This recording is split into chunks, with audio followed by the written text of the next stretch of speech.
Baik, langsung dari kawasan Jalan Raden Matahir, Pasir Putih, Rimbo Tengah, 105,3 Radio Gema Bunga FM, The Spirit of Bunga Mitra Muda semua. Dalam program podcast Jaksa Menyapa bareng Nindi yang akan menemani Mitra Muda semua dari pukul 10:49 sampai dengan pukul 12 siang nanti ya Mitra Muda. Dan Mitra Muda juga bisa ikutan bergabung bareng kita di frekuensi 105,3-nya atau langsung aja dengerin YouTube Gema Bunga FM di Radio Gema Bunga FM. Baik Mitra Muda, sebelum kita masuk ke tema pada hari ini, kita sapa dulu ada dua narasumber kita. Ada Mbak Reni dan juga Mas Riki. Selamat pagi Mbak Reni dan Mas Riki. Selamat pagi. Oke, selamat pagi. Gimana perasaannya nih Mbak hari ini? Perasaannya? Iya. Deg-degan ya. Kalau Mas Riki gimana nih Mas Riki? Alhamdulillah, senanglah bisa berjumpa dengan Mitra Muda ya. Mitra Muda. Oke. Hari ini kita akan membahas tema maraknya peredaran narkoba di Kabupaten Bungo, bener ya? Iya. Boleh dikasih tahu dulu ini Kabupaten Bungo udah di peringkat keberapa nih ngomong-ngomongin soal narkoba?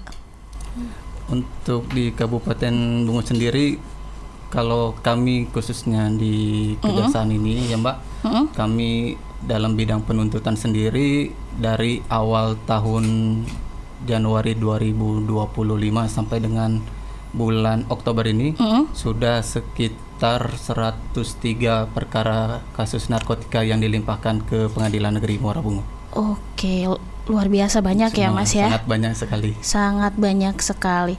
Kalau setelah ditelusuri itu kira-kira banyaknya tepatnya di mana tuh Mas?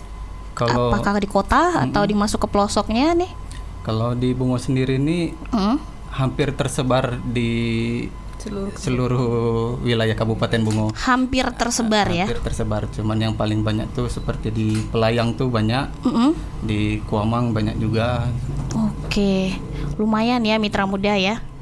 Dan juga kita mendengar bahwasanya narkoba di Kabupaten Bungo ini meningkat bukan dari kalangan orang dewasa malah ya, dari kalangan anak-anak dan remaja.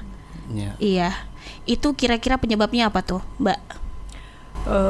Kalau narkoba itu sendiri ya Mbak ya, mungkin kalau kayak di kalangan anak-anak atau remaja, mereka itu ingin tahu, hanya ingin tahu. Jadi dari situ kan pengen coba-coba apa sih rasanya, kan kalau kita dengar dari yang sudah berpengalaman itu katanya buat enak, fly ya. Kebanyakan yang kita tanya kalau untuk tindak pidana narkotika yang dilakukan oleh anak-anak atau remaja ini, dalam persidangan pun sering kita tanya, mereka cuma ingin coba-coba, kadang ada masalah keluarga juga, situ sih kebanyakan. Berarti faktor keluarga bisa dibilang menyumbang ya? Iya, benar. Ya ampun, sangat-sangat meresahkan ya Mitra Muda. Iya. Sejauh ini apa langkah-langkah yang sudah diambil Kejaksaan Negeri Muara Bungo dalam mengatasi kasus-kasus seperti ini? Kalau dari kami Kejaksaan Negeri Bungo, yang pasti ya Mbak ya, kita melakukan penyuluhan hukum ke sekolah, ke lembaga-lembaga, sosialisasi, terus melakukan pendekatan secara humanis. Pada saat persidangan pun juga kita memberikan nasihat-nasihat yang baik untuk, walaupun mereka sudah terkena pun juga jangan sampai, karena kebanyakan kan pasti terulang. Nah, jadi di situ kita cobalah untuk memberikan edukasi lah ibaratnya kepada para penyalahguna, dan lebih ke anak-anak itu tadi saya bilang ke penyuluhan hukum sih, lebihnya ke penyuluhan hukum ke sekolah kampus ya. Berarti itu sudah berjalan ya Mbak ya? Sudah, ya. Oh, sudah berjalan. Lumayan harus dijalankan juga ya. Benar Mbak. Karena sudah meresahkan ya Kabupaten Bungo ini ya Mitra Muda. Dan tentunya ini menjadi tantangan juga untuk Kejaksaan Muara Bungo. Nah, kan sudah menghadapi tadi yang Mas Riki bilang bahwasanya kasusnya udah mencapai ratusan ya. Itu ada tantangan gak sih? Kalau tantangan sendiri itu kami mungkin pada saat adanya pelimpahan perkara dari pihak kepolisian pada saat melakukan penangkapan, pada saat itu mungkin kami selalu berkoordinasi juga dengan pihak kepolisian terkait dengan para pelaku tindak pidana narkotika tersendiri. Namun di sisi lain kadang seperti bandar-bandar besarnya ini masih belum dapat ditangkap oleh rekan-rekan kita di pihak kepolisian, karena mungkin banyaknya hambatan ataupun biasanya nih para bandar nih kalau ada pun yang tertangkap anak buahnya tuh langsung melarikan diri. Oh, langsung melarikan diri. Itu yang seringkali kami maupun dari pihak kepolisian agak kesulitan untuk melakukan pengembangan terhadap para bandar tersebut. Mungkin kalau menyambung tadi yang disampaikan oleh Bu Reni terkait dengan yang anak-anak tuh banyak faktor juga Kak. Jadi banyak faktor selain dari faktor keluarga dan rasa ingin tahunya anak-anak tuh, ada juga karena ketidaktahuan anak tersebut yang dimanfaatkan oleh oknum. Seperti seringkali kami mendapatkan bahwa para pelaku anak ini cuma diiming-imingi sekitar 100 atau 200 ribu untuk mengantarkan narkotika itu. Karena ketidaktahuan mereka dan mendapatkan uang secara cuma-cuma, maka mereka seringkali mengikuti apa arahan dari para pelaku tersebut.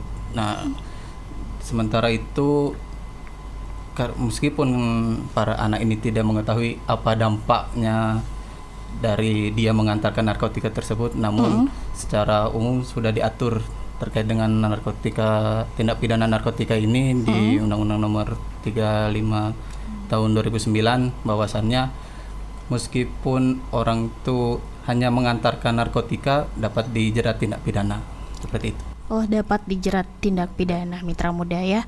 Berarti hati-hati kalau misalnya saya tidak konsumsi Pak gitu kan. Ya, tapi saya ikut mengedarkan ya. Tetap masuk ya mitra muda. Jadi jangan salah, ikut mengedarkan juga termasuk ke dalam tindak pidana begitu. Berarti memang tantangannya luar biasa ya, terutama untuk para bandar-bandar besar. Itu menjadi PR bersama. Iya, bagaimana cara kita menindaklanjutinya. Baik, tadi kan Mbak Reni mengatakan bahwasanya anak-anak ini mungkin melakukan penggunaan narkoba itu dikarenakan mungkin ada yang broken home. Jadi peran orang tua juga sangat penting dalam keluarga ya. Bagaimana nih cara mengajak orang tua di luar sana, apalagi di Kabupaten Bungo sendiri ya, orang tuanya itu masih sangat-sangat bisa dibilang sangat-sangat belum aware lah gitu ya sama anak mereka. Ya udah sih gitu kan, nggak gangguin hidup kalian gitu ya, biasanya gitu ya orang tua yang masih ya berpegang teguh sama hal-hal yang mereka percayai dan yakini. Itu gimana cara mengajak orang tua agar aware sama anak mereka, sama pentingnya untuk memberitahu ke anak-anak itu gimana tuh Mbak Reni?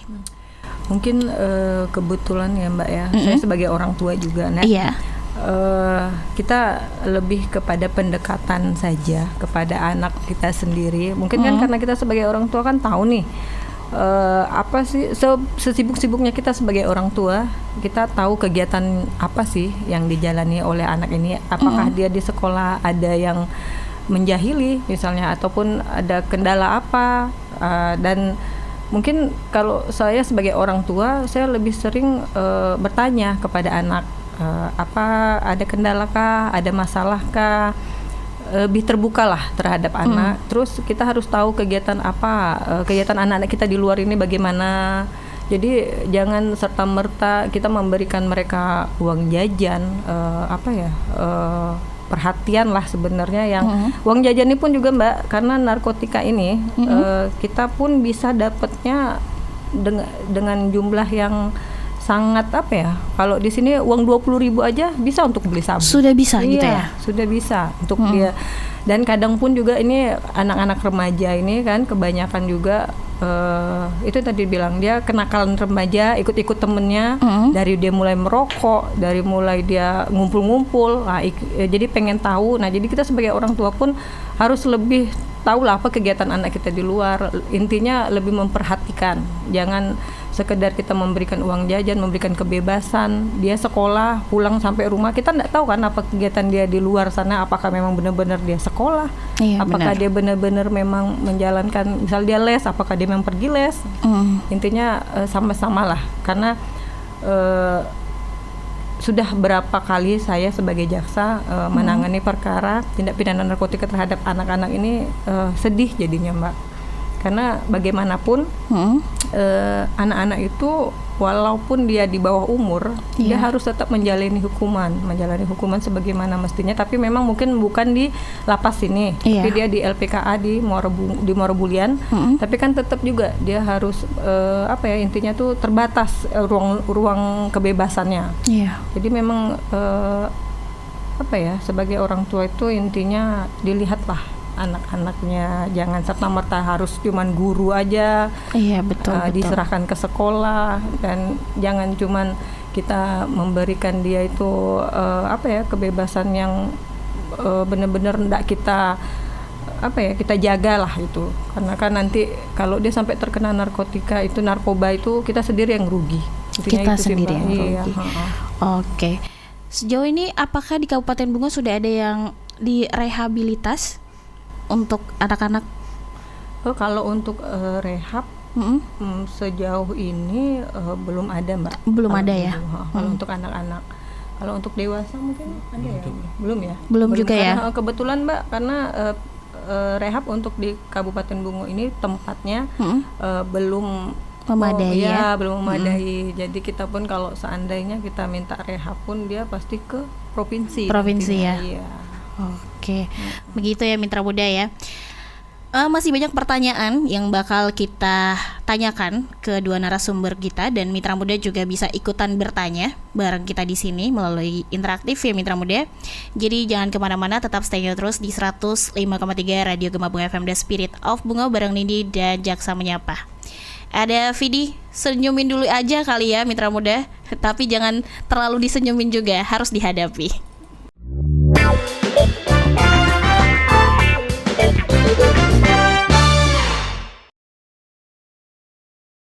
Masih di 105,3 Radio Gema Bungo FM The Spirit of Bungo, Mitra Muda semua bersama Nindi dan Jaksa Menyapa yang hadir bersama Mitra Muda semua. Sekarang udah pukul 11:15 waktu Indonesia Barat. Dan masih bersama narasumber kita di sana, ada Mbak Reni dan juga Mas Riki. Kita lanjut ya Mbak ya? Iya. Mengenai narkoba ini, apakah ada pola-polanya Mbak dalam modusnya sendiri yang Mbak selama ini ketahui? Pola-pola yang mungkin menjadi trik gitu loh sama penyebaran narkoba. Kok bisa sebanyak itu di Kabupaten Bungo gitu loh? Mungkin kebanyakan ya Mbak ya, dari para bukan penyalahguna sih sebenarnya, pengedar. Triknya itu kebanyakannya tuh dia pengen uang lebih. Ya. Jadi kan kalau misalnya itu intinya dia membantu untuk mengedarkan narkotika, nanti kan dia dapat persenan. Misalnya nih ada yang mau beli nih, harganya satu paket anggaplah 100.000. Nanti dia minta tolong belikan, nanti dijualkan ke orang itu 150. Jadi dia dapat 50.000. Nanti dapat juga dia bisa, kalau dia sebagai penyalahguna dia dapat gratis. Juga seperti itu. Dapat gratis ya untuk pakai. Jadi dia tidak perlu beli ke bandar. Biasanya kayak gitu trik-triknya. Rata-rata seperti itu. Rata-rata seperti itu. Kalau di dunia anak sendiri, dunia sekolah gitu, kayak gimana tuh trik-trik mereka tuh Mbak? Kalau anak-anak itu pada intinya pengen coba-coba aja sih Mbak. Pengen coba-coba aja ya. Dia pengen ngerasain apa sih rasanya sabu, kan kebanyakan sabu ya. Lebih ke sabu ya. Daripada ekstasi atau apa tuh jarang dia.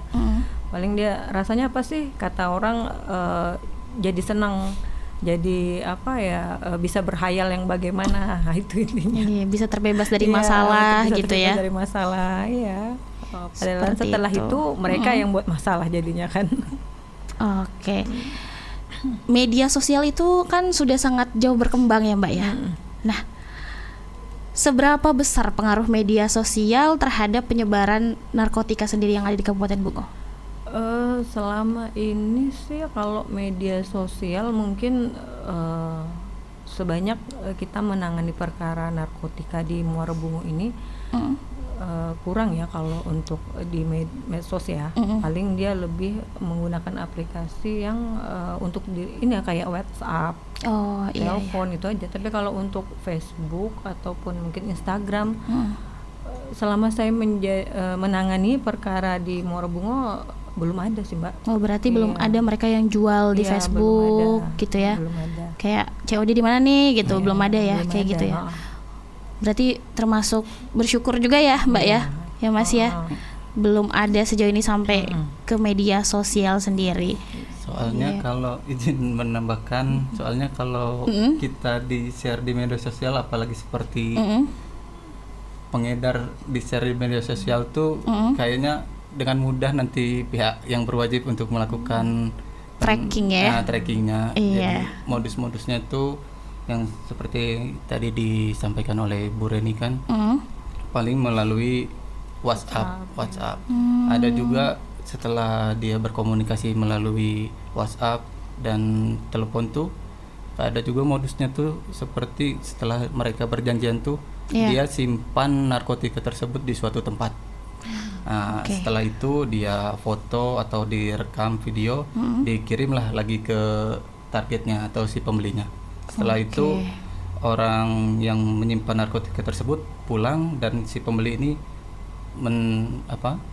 mendatangi ke tempat tersebut. Nah, jadi mereka ini seringkali juga jarang saling bertemu. Jadi via handphone rata-rata seperti itu. Mungkin kita nggak ada tahu ya Ibu ya, Mas, Mbak ya. Nanti kedepannya seperti apa? Kalau seandainya nih, apalagi adik-adik kita di luar sana, mungkin ada temannya yang menggunakan narkotika, kemudian dia takut. Nah, kira-kira itu harus melapornya kemana nih? Cara mereka melapor biar mereka juga ikut membantu lah peranan dari pemerintah untuk memberantas narkoba sendiri yang ada di Kabupaten Bungo ini. Ya, paling untuk masyarakat luas ataupun anak-anak yang mengetahui terkait adanya tindak pidana narkotika, mau itu dia melihat secara langsung ataupun dapat informasi dari pihak manapun, kalaupun dia anak-anak bisa melaporkan dulu kepada orang tuanya.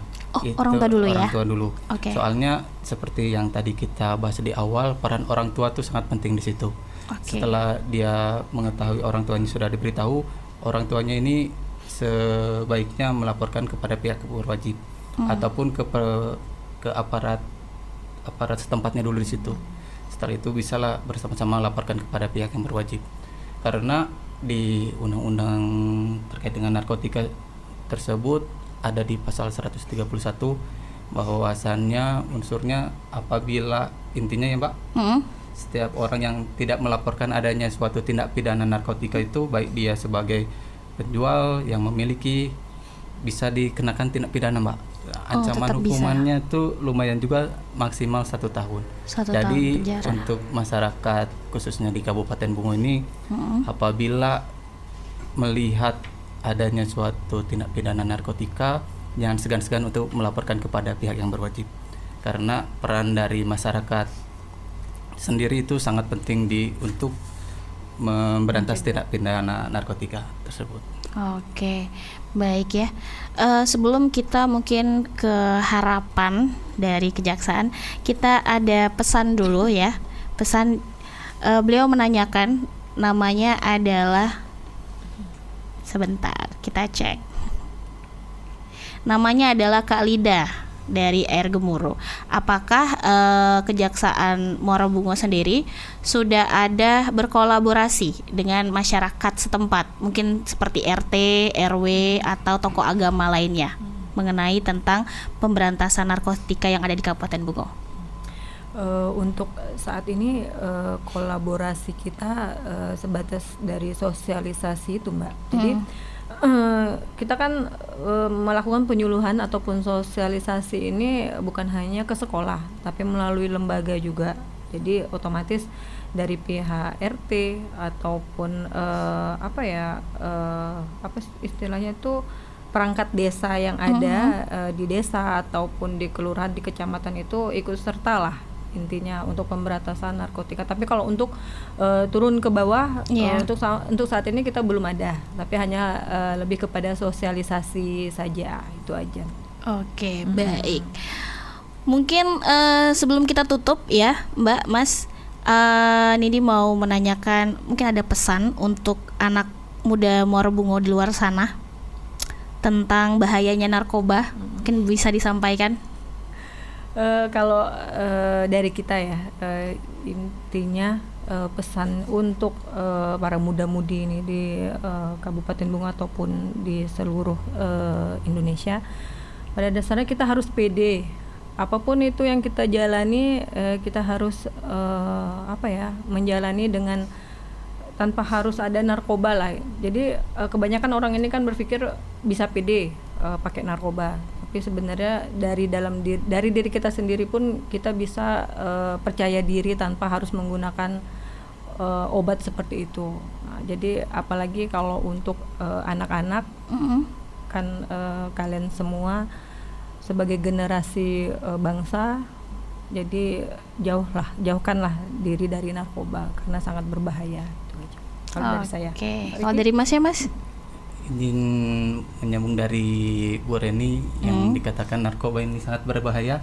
Jadi tidak cuman yang dirugikan oleh narkotika sendiri itu pihak yang menggunakannya saja, akan tetapi untuk masyarakat luas pun terkena dampaknya, Mbak. Contohnya kami pada saat menangani suatu perkara tindak pidana tuh tidak sedikit orang nih mencuri untuk membeli narkotika.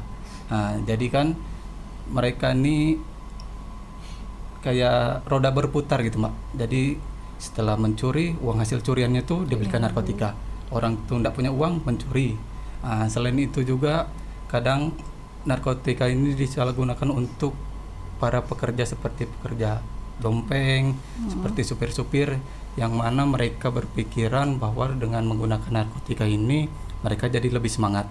Nah, menyambung yang tadi dari Bu Reni, tidak semuanya bisa menggunakan narkotika itu akan lebih semangat atau lebih percaya diri, akan tetapi harus percaya dengan dirinya sendiri, dengan menjauhkan dirinya dari narkotika, menjauhkan juga mereka dari bahaya tersebut. Mungkin itu yang bisa disampaikan.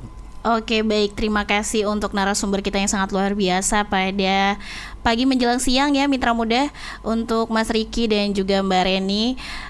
Bincang-bincang kita tadi menjadi sebuah informasi yang sangat berharga dan juga membuat kita juga Mitra Muda menjadi lebih melek ke depannya bahwa melawan narkoba ini bukan tugasnya aparat, bukan tugasnya pemerintah Kabupaten Bungo saja, tapi juga menjadi tanggung jawab kita bersama ya. Baik Mitra Muda, udah di pukul 11:25 waktu Indonesia Barat. Nindi dan Jaksa Menyapa pamit dari ruang dengar Mitra Muda semua. Episode berikutnya ya, siapa tahu nanti kita bisa ketemu lagi ya Mbak ya, ya Mas ya. Oke, terima kasih. Saya akhiri, wassalamualaikum warahmatullahi wabarakatuh.